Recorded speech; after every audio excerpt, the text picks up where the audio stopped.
We've got some breaking news today. The Georgia Bulldogs have flipped three-star offensive lineman Joshua Miller away from Penn State, giving Georgia 3 offensive line commitments in the 2023 class. Miller, who has been committed to Penn State since late December, took a visit to Georgia over the weekend and quickly knew that it was in his best interest to play at Georgia rather than James Franklin and Penn State. So big time breakdown I'm going to give you coming up. But first, I have to plug the book DAWGSTRUCTION. If you buy DAWGSTRUCTION in the next few days, you're going to get the magazine season preview that we're giving out for free. 50 pages previewing the 2022 season, all in color. Brock Bowers on the front.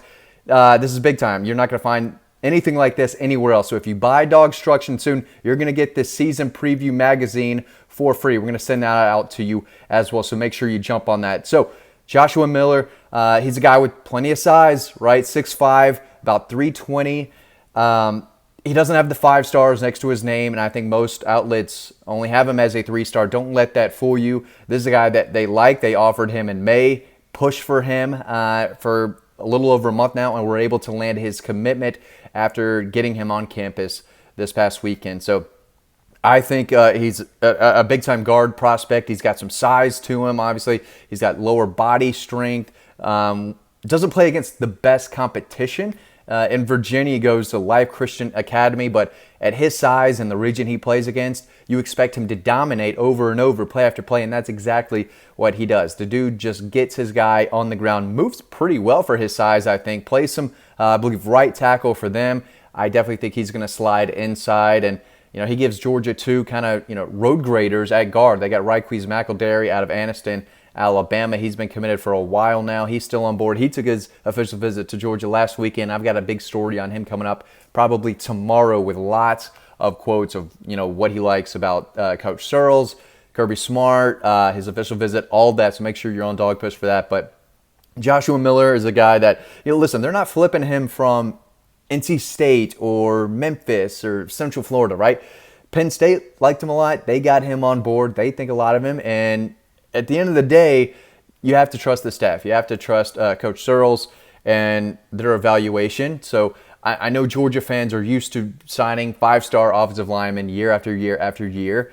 And it's tough. When you sign 5, sometimes 6 offensive linemen in a class, it's tougher to tell guys in the next class, hey, come on board and you can play early, because I don't think any of these guys that they sign in the 2023 class are going to play anytime soon. At Georgia, if you're not really, really good and find an opening where, maybe the guy in front of you just left and there's a position open for you as a young guy, you're not going to be playing. And I don't expect Joshua Miller or Bo Hewley, a 4-star tackle they have committed, or Ryquise McElderry to play really early in their career, because you don't want young guys playing, right? There aren't many Andrew Thomases out there, the guys who you can plug in and play right away. Warren McClendon, a solid 4-star. He's a multi-year starter, but you have to earn your way in. And Georgia has one of the best offensive lines in college football, and they will again in 2022. So it's still going to be tough for any young guy to come in. They have a lot of talent still in that room. Young guys from the 21 class, the 20 class, and some impressive guys from the 22 class waiting for their turn. And these guys in 23 that signed this following year, they're going to have a tough time seeing the field early on. So, but Joshua Miller, he has the size, he's physical. I think he's technically sound. He drives his guy backwards. He plays till the whistle. He's got a mean, nasty streak to him when he blocks. So there's a lot to like. He still, has to develop as a pass blocker, right? When you're going against SEC defenders, even inside, there's a lot of guys who can get after the passer from the defensive tackle spot, the nose guard spot. So he's going to have to continue to work and develop the pass rush, but he can open holes in between the tackles in the run game, and he can, drive guys backwards. He can get to linebackers at the second level. Shows pretty good footwork, I think. Again, there's nothing super duper flashy about him. There's nothing that screams 5-star. That's why he's not a 5-star, but he dominates the region that he's at. The film is just pancake after pancake after pancake. So the guy knows what he's doing. And you can't teach 6'5", 220, right? You either have it or you don't. You can continue to learn and develop as a player and as a pass protector and a run blocker. So I do think his best football is ahead of him, and the staff must think so too. They said, you know what, let's get this kid, get him on board, and we'll continue to coach him up, and when he's ready, he'll play. So I think he is a guy who might have to sit and wait a little bit, kind of transform his body some, lose some weight, add some muscle like everyone else has to do when they get there. So it's going to be a big transition between, you know, where he's playing right now and the guys he's blocking in high school compared to the guys he's going to be blocking in practice at Georgia and every Saturday in that league. Obviously, the SEC is king of college football. That's where the big boys come to play.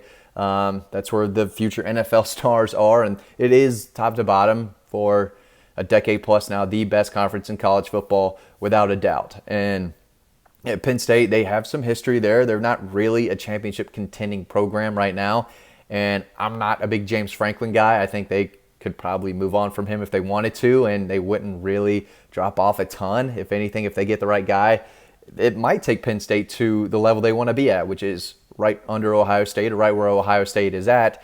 I don't think Michigan is a team that's going to, you know, win back-to-back, conference championships up there. Ohio State's going to be back. They run the conference up there, and Penn State is kind of fallen behind recently. They haven't won a championship since the 80s. They're trying to get back there, and they think that Joshua Miller was a guy who could help them get back to that place. And then Georgia said, you know what?